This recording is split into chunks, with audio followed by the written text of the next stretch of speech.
We have just scanned in or photographed, this one's actually photographed a design, and we're just going to look at how we change the tones on that to make it a cleaner image, to make it easier to trace. So the key to this, the quickest thing to use is levels, and we go up to image here and adjustments and levels. Okay, I'm just going to zoom in a little bit.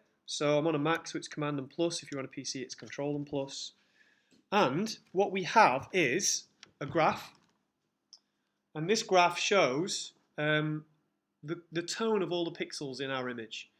At the moment, you can see that we've got a lot of light grey pixels, and this is actually what should be white. This is the white of our image, yeah, background. So the first thing we want to do is, this is where Photoshop thinks white is, this little marker here. If we pull that in, then the whites are going to go white. Don't go too far because it'll lose the light greys and the kind of more sensitive lines. And then if you do want the pencil lines darker, I mean, they're perfectly clear enough for me to trace. I don't really need them darker. But if you do want them any darker, you pull in the marker on the left, okay? And as you pull it in, things get darker and darker and darker.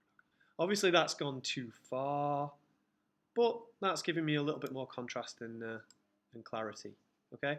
The slider in the middle, which is 50% grey, shows you where Photoshop thinks 50% grey is. So you can have your midtones lighter or darker, okay? So when you're happy, remember, we're not using this image. We're not going to see this image at the end. This is an image that we're going to trace, but it is useful to have it as clean and clear as possible. So when you're happy, say OK, and save that image, save it onto your desktop, call it something obvious, and that is what we're going to upload next in Illustrator.